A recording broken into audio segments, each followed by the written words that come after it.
What if I told you that some of the questions your doctor asks are not meant to help you, but to quietly take away your control over your own health?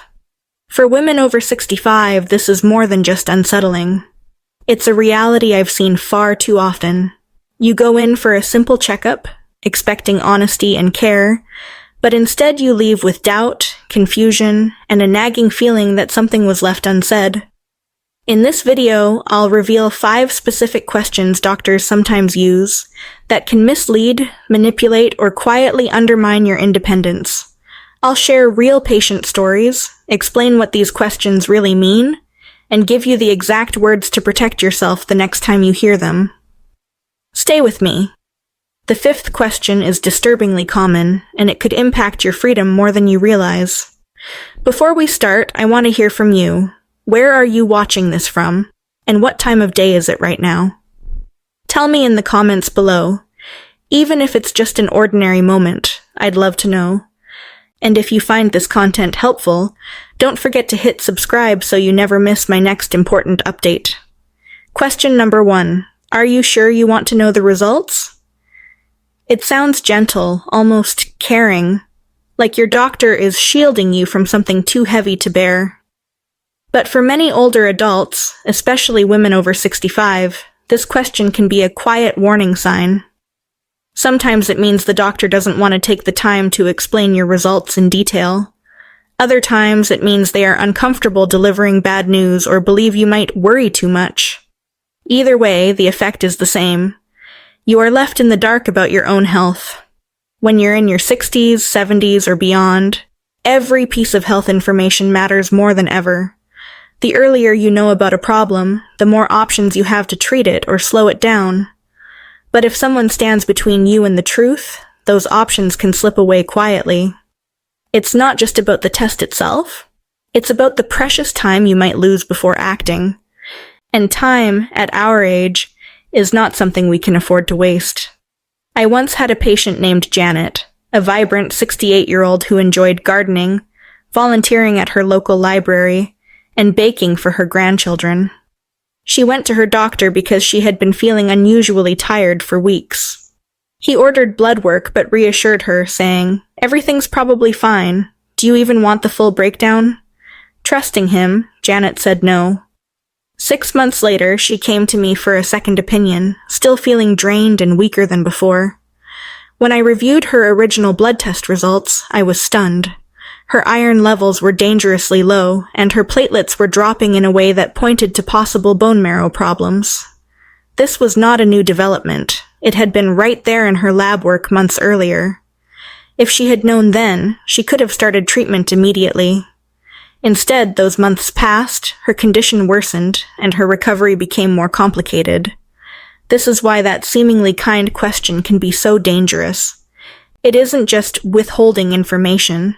It's withholding the power to act when it matters most. For many older Americans, healthcare is already a maze of insurance forms, appointment wait times, and transportation challenges. Adding unnecessary delays or secrecy to the mix can mean the difference between a minor issue and a life-changing illness. And it chips away at the trust you should feel toward your medical team. Doctors may think they are sparing you anxiety by softening or delaying bad news. But the truth is, most people, especially those who have lived through decades of life's challenges, would rather face reality head-on. We know how to handle hard truths. We've raised families, worked through losses, managed our finances, and made impossible choices. Hiding information under the guise of kindness only underestimates our strength. If you hear this question during an appointment, pause and remind yourself, this is your body, your life, and your future. You have every right to know exactly what your test results say, whether the news is good, bad, or uncertain. A respectful, trustworthy doctor will be willing to walk you through the details, explain the medical terms, and answer your questions until you feel informed. Anything less is a red flag. So here's my advice.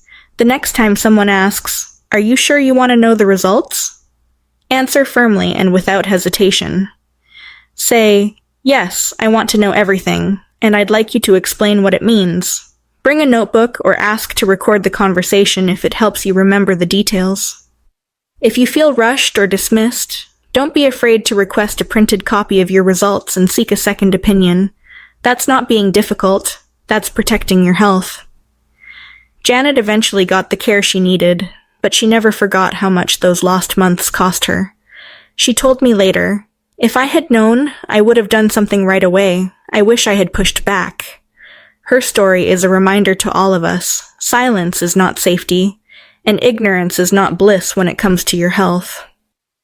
The knowledge might be hard to hear in the moment, but it's the key to taking control before the problem takes control of you. You are not fragile. You are not incapable of handling the truth. You are a capable, experienced adult with the right to full transparency about your health. Hold on to that right fiercely and never let anyone, no matter how kind their tone, talk you out of it. Your future health may depend on it. Question number 2. Do you really want to go through all that at your age? At first, it might sound like concern. A doctor leans in, softens their voice, and says they're just thinking about what's best for you. But underneath that polite tone can hide something far more damaging. A quiet assumption that, because you're older, you shouldn't bother trying. This is a form of medical ageism, and it's more common than many people realize. It's the idea that once you've reached a certain number, your best years are behind you, so why push for better health? The truth is, age alone tells us very little about someone's ability to heal, recover, or thrive after treatment. Modern medicine measures strength and risk based on heart health, lung capacity, nutrition, and overall fitness, not just the date on your birth certificate. Yet, I've seen countless older patients discouraged from pursuing surgeries, therapies, or treatments they were perfectly capable of handling. Sometimes this comes from outdated medical training, and other times it's an unconscious bias that older patients shouldn't put themselves through too much. But when those words take root, they can change how you see yourself.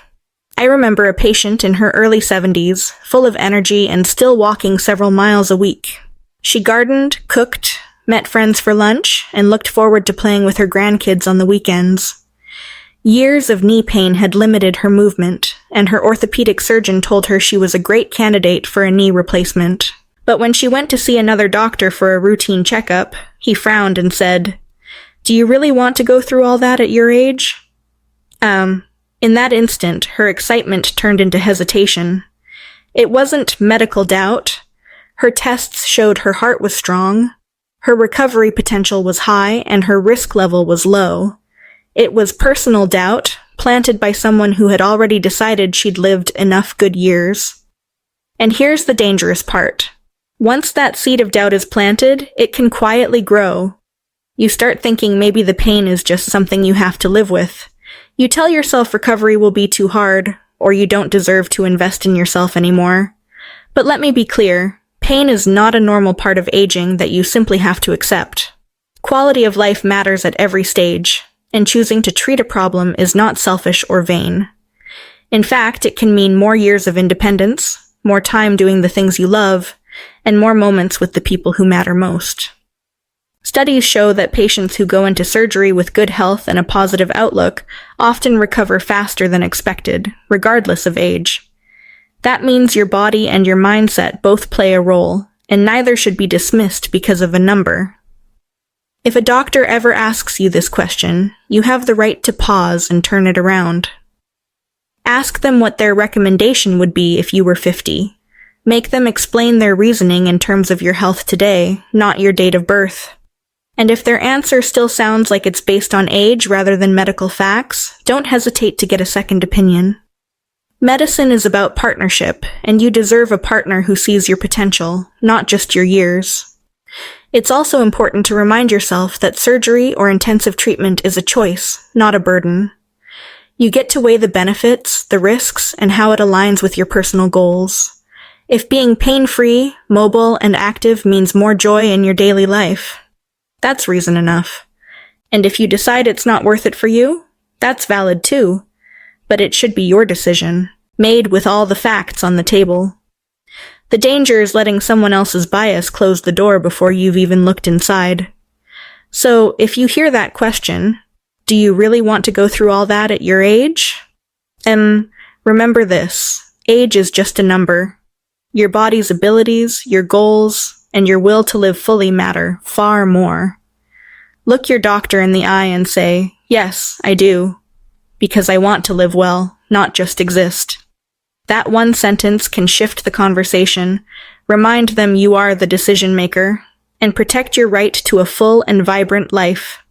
You've earned that right, and you should never let it be taken away by a few careless words. Question number 3. Have you considered just letting nature take its course?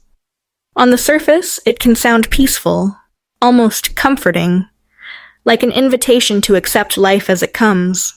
In certain situations, especially in true end-of-life care, it can be a reasonable, compassionate option, but far too often this question is used for something else entirely. It can be a quiet way to steer you away from learning about all your medical choices. It can be a doctor's shortcut to avoid discussing treatments they think you won't want or shouldn't pursue. That is what makes it dangerous. Because if you agree without knowing the full picture, you might turn down care that could help you live longer and better. It's not just a matter of preference, it's a matter of informed decision-making. You cannot make the right choice for your life if you don't have all the facts in front of you. And sadly, I've seen too many older patients nudged toward giving up before they've even been told what's possible. One patient I will never forget was an 82-year-old woman, strong and sharp, with a warm laugh that lit up the room. She lived on her own, volunteered at her local library, played bridge twice a week, and still drove herself to the grocery store. When she was diagnosed with early-stage breast cancer, her doctor looked at her and said, "At your age, maybe it's time to let nature take its course." She hadn't seen an oncologist. She hadn't been told about the option for a lumpectomy, a small surgery with a short recovery time and a strong chance of success. When I met her, she was ready to accept the advice, thinking it must be the most reasonable path. But when I explained her options in plain language, including how minimally invasive the surgery could be, her eyes filled with relief. She chose to have the operation, recovered well, and 5 years later, she was still cancer-free. Her life after surgery was filled with the same activities she loved before. What she almost lost wasn't just her health, but years of independence and joy. This is why you must never accept that question at face value. If a doctor says, "Have you considered just letting nature take its course?" your next words should be, "If I were 50, what would you recommend?" This forces the conversation back to medical facts rather than assumptions about your age. It also makes it clear that you expect the same standard of care as any other patient. And if their recommendation suddenly changes, you'll know it was never truly about your health. It was about their bias. Sometimes choosing to forgo aggressive treatment is the right call. There are moments when comfort, dignity, and quality of life matter more than chasing a cure. But that choice should be yours, and it should be made with a full understanding of what's possible. The danger lies in someone else quietly making it for you.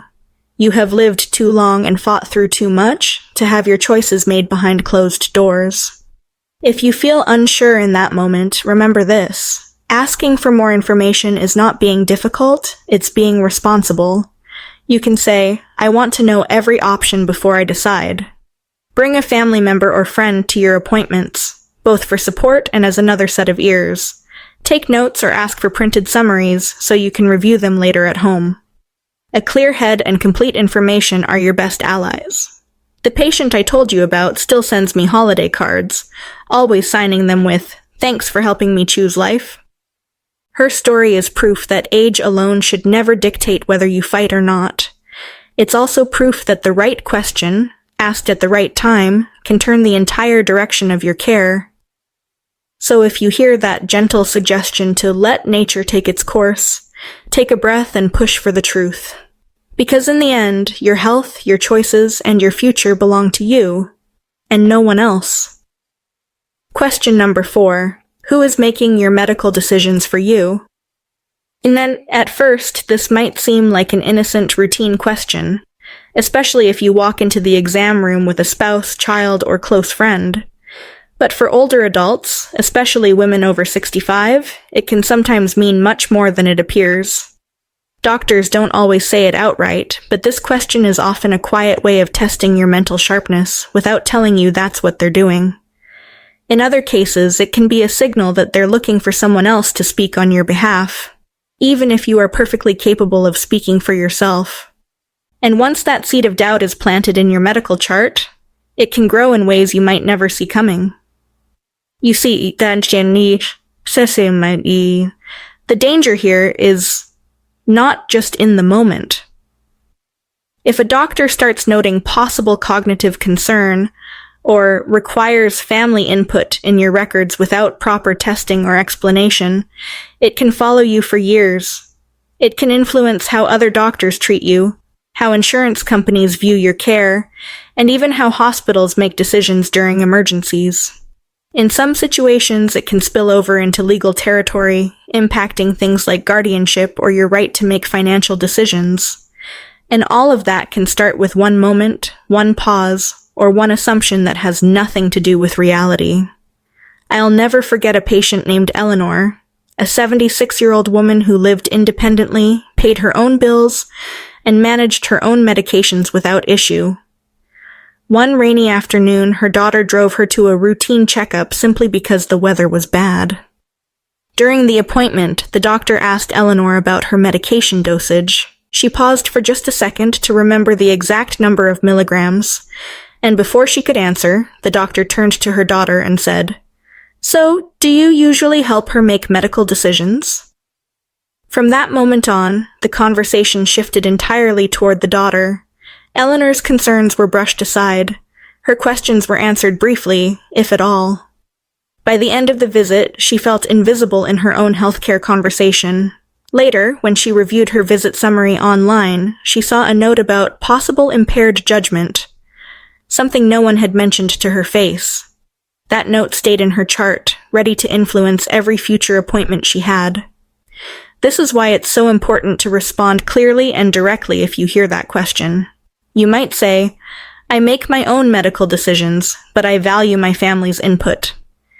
It's a simple statement, but it sends a powerful message. You are the decision maker, and you expect to be treated that way. If a doctor continues speaking to someone else instead of to you, don't be afraid to redirect the conversation. You can do it politely but firmly. After all, this is your health, your life, and your voice. It's also a good idea to keep personal records of your medications, recent test results, and any questions you want to ask at your appointments. Not only does this help you stay organized, but it also shows that you are engaged and informed about your own care.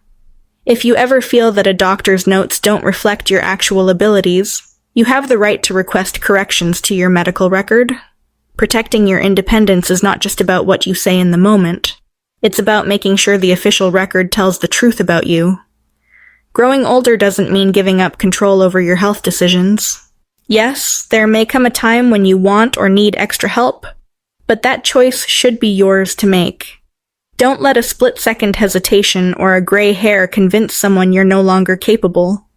Your experience, your resilience, and your wisdom are strengths, and they deserve respect in every exam room you enter. So the next time you hear, "Who is making your medical decisions for you?"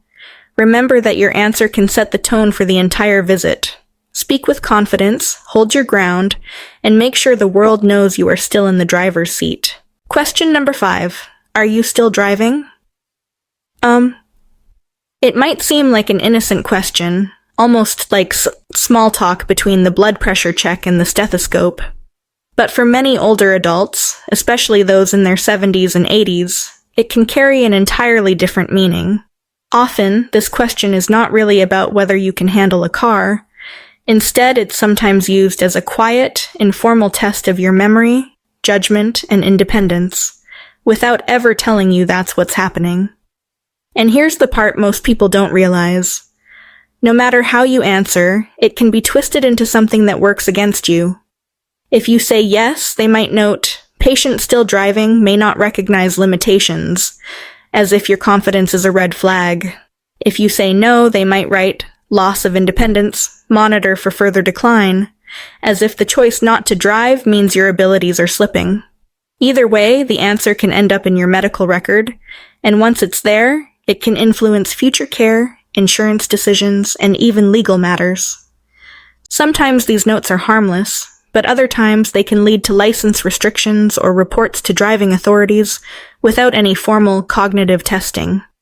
And all of this can happen without you even realizing how that one question was being used. I remember an 80-year-old patient who was one of the sharpest, most active people I'd ever met. She volunteered at the local food pantry, taught quilting classes at the community center, and managed all her own finances. She had stopped driving at night simply because she preferred not to deal with glare from headlights. During a routine appointment for arthritis, her doctor casually asked, "Are you still driving?" When she said yes, he smiled faintly and said he was surprised she still did. That small remark seemed harmless at the time, but months later her insurance company flagged her file for driving risk. She was shocked to learn it came from her doctor's note. Nothing in her health had changed, yet the perception of her abilities had been quietly altered. It was a reminder that, especially in later years, even casual questions in the exam room can carry weight far beyond the conversation itself. That's why you should treat this question as seriously as any other about your health. If you hear it, take a breath before answering, and then respond with confidence. You might say, "Yes, I still drive. Why do you ask? Is this related to something specific today?" This puts the responsibility back on the doctor to explain their reasoning instead of making silent judgments. If their concern truly is about your safety, they should be able to provide clear, evidence-based reasons for asking. And if it's not related to your current health issue, you have the right to question why it's being brought up at all. Of course, safe driving is important at any age. Vision changes, reaction times, and medications can all affect your abilities behind the wheel. But the decision to stop driving should come from a combination of medical facts, personal comfort, and your own judgment, not a vague, offhand comment during an unrelated checkup. There are formal, respectful ways to assess driving safety if it's truly a concern, and they should always involve your input and full understanding. Anything less is not only unfair, it can undermine your independence without cause.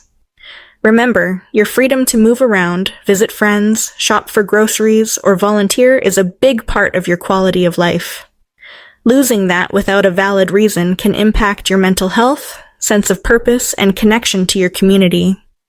That's why protecting it means speaking up whenever you feel your abilities are being quietly questioned. A polite but firm response can stop assumptions from turning into official facts about your life. And that small act of self-advocacy can make all the difference in keeping control of your choices. So, if you're ever asked, "Are you still driving?" don't just answer automatically. Answer with confidence, ask why, and make sure you understand exactly how that information will be used. Your independence is too valuable to let it slip away through an unchallenged assumption. And the truth is, you've earned the right to be the one deciding when and how you hand over the keys, not anyone else. You've just heard 5 questions that might seem small in the moment, but can have a big impact on your health and independence. The most important thing to remember is that your voice matters, and you have every right to ask for clear answers and be part of every decision. If you ever notice symptoms or face a health challenge, don't hesitate to speak directly with your doctor, because your care should always be tailored to your unique needs. These tips are shared for general awareness. If you're facing any health challenges, be sure to check with your doctor before trying anything new. I'd love to hear from you. Share in the comments what lesson or reminder stood out to you most, or simply type the word hope if that's what you're feeling right now. And if you found this video helpful, please subscribe, turn on the notification bell, and share it with a friend or loved one who could use this message today. Until next time, I hope you stay strong, stay curious, and keep finding joy in the everyday moments that make life beautiful.